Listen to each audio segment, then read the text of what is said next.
ከፍተኛ የደም ግፊት መጠን ካለባችሁ አሁኑኑ እነዚህን የምግብ አይነቶች ማቆም አለባችሁ። ደም ግፊትን ለመቀነስ የምታደርጉት ማንኛውም አይነት ጥረት እነዚህን የምግብ አይነቶች በየጊዜው የምትመገቡ ከሆነ ዋጋ አይኖረውም።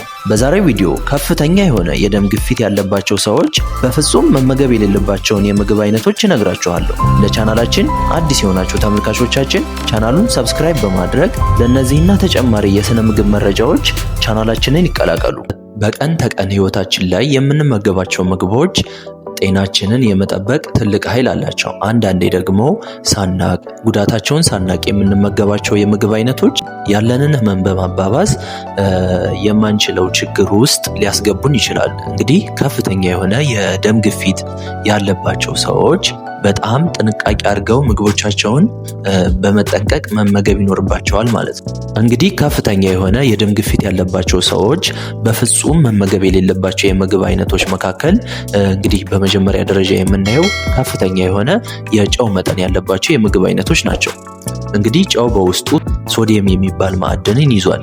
ሶዲየም ደግሞ እንግዲህ ውሃን ወደ ደም በማስገባት ወይንም ውሃን ከሰውነታችን እንዳይወገድ በማድረግ የደም መጠንን ይጨምራል። በዛ ጊዜ ከፍተኛ የሆነ የደም ግፊት ሊኖር ይችላል ማለት ነው።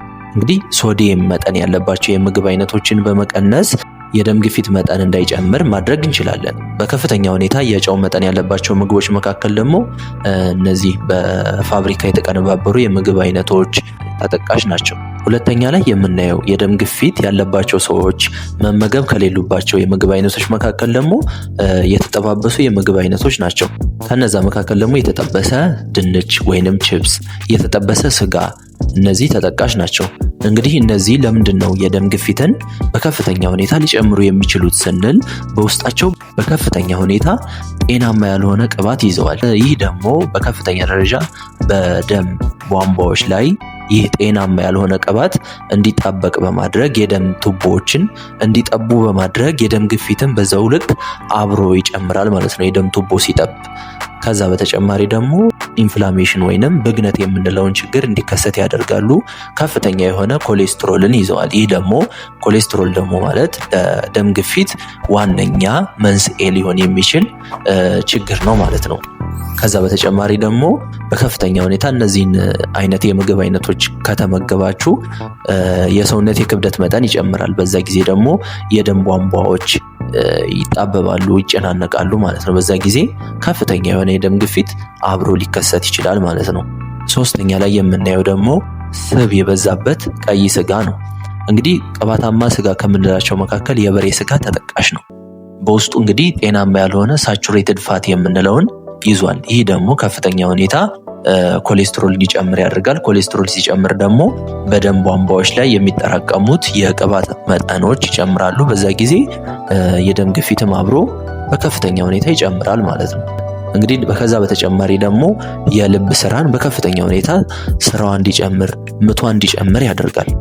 እንግዲህ አራተኛ ላይ የምናየው ደግሞ እነዚህ የለስላሳ መጠጦች በከፍተኛ ሁኔታ ስኳር የበዛባቸው መጠጦች በከፍተኛ ደረጃ የደም ግፊትን የመጨመር ትልቅ ኃይል አላቸው። ከነዛ መካከል ኮካ፣ የለስላሳ መጠጦች እንዳጠቃላይ ኬኮች፣ ጣፋጭ ጁሶች ተጠቃሽ ናቸው። እነዚህ በከፍተኛ ሁኔታ የሰውነት የክብደት መጠንን ይጨምራሉ። ከዛ በተጨማሪ ደግሞ ኢንሱሊን የሚባለውን ሆርሞን እንዲጨምር ያደርጉታል። ይህ ደግሞ በከፍተኛ ሁኔታ የሚጨምር ከሆነ የደም አስተላላፊ ቱቦዎችን እንዲጎዱ በማድረግ የደም ግፊትም እንዲጨምር በዛው ልክ ያደርጋል ማለት ነው። ከዛ በተጨማሪ እነዚህ ጣፋጭ መጠጦች እና የለስላሳ መጠጦች ለረጅም ጊዜ የደም ግፊትን ስቃይ ያስቀጥላሉ ማለት ነው። አምስተኛ ላይ የምናየው ደግሞ አልኮል ነው። አልኮል እንግዲህ በከፍተኛ ሁኔታ የደም ግፊትን የመጨመር ትልቅ ኃይል አለው። ከዛ በተጨማሪ ደግሞ እነዚህ የልብ ጡንቻዎችን ስራቸውን በማዳከም ስራቸውን በአግባቡ እንዳይሰሩ ያደርጋል።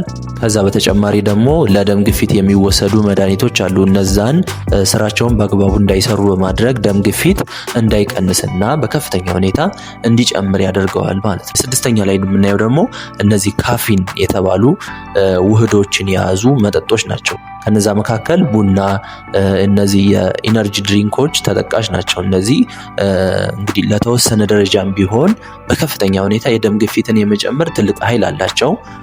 ከዛ በተጨማሪ ደግሞ የልብ ስራን ያዳክማሉ። ትክክለኛና ጤናማ ያልሆነ ደግሞ የደም ግፊት እንዲኖረን ያደርጋሉ። በሰባተኛ ደረጃ የምናየው የምግብ አይነት ደግሞ እነዚህ ነጭ ካርቦሃይድሬት የምንላቸው የምግብ አይነቶች ናቸው። ከነዛ መካከል ነጭ ዳቦ፣ ነጭ ፓስታ፣ ነጭ ሩዝ በጣም ለደም ግፊት ተጻራሪ ተብሎ የተጠቀሱ የምግብ አይነቶች ናቸው ማለት ነው። እነዚህ ምንድነው በምን መልኩ ነው ደም ግፊትን ሊጨምሩ የሚችሉት ስንል እነዚህ በከፍተኛ ሁኔታ በውስጣቸው ግልኮስ የተባለ ንጥረ ነገር ይዘዋል። ይህ ደግሞ የደም ስኳር መጠንን ይጨምራል። ይህ ደግሞ በተያያዥነት የደም ግፊትንም አብሮ የመጨመር ትልቅ ኃይል አለው። የሰውነት የክብደት መጠንን ይጨምራሉ። ስለዚህ እነዚህ ነገሮች ተደማምረው በከፍተኛ ሁኔታ የደም ግፊትን የመጨመር ትልቅ ኃይል አላቸው ማለት ነው። እንግዲህ ከነዚህ ነጭ ካርቦሃይድሬት ምንጮች የምናገኘውን ምግብ በመቀነስ ፋይበር ያለባቸውን የምግብ አይነቶች መምረጥ፣ ከነዛ መካከል አጃ፣ ገብስን ወይንም ደግሞ ቡኒ ሩዝን መጠቀም አስፈላጊ ነው ማለት ነው። ከዛ በተጨማሪ በመጨረሻ ደረጃ የምናየው በፋብሪካ የተቀነባበሩ ጁሶችን መጠቀም በከፍተኛ ሁኔታ ለደም ግፊት ተጋላጭ የሚያደርጉ ምክንያቶች ናቸው ማለት ነው። ከፍተኛ የሆነ የስኳር መጠን አላቸው። በውስጣቸው ደግሞ ከፍተኛ የሆነ የሶዲየም መጠንም ይኖራቸዋል። እነዚህ ተደማምረው ለደም ግፊት የመጨመር እድል ይፈጥርላቸዋል ማለት ነው። ስለዚህ እነዚህን የጠቀስኩላችሁን የምግብ አይነቶች በማቆም ወይንም ባለመመገብ ከፍተኛ የሆነ የደም ግፊትን መቀነስ ትችላላችሁ። ከዛ በተጨማሪ ደግሞ ከፍተኛ የሆነ የደም ግፊት እንዳይጨምርባችሁ ማድረግ ትችላላችሁ። ቪዲዮ ጠቃሚ ሆኖ ካገኛችሁት ላይክ ማድረግ አትርሱ።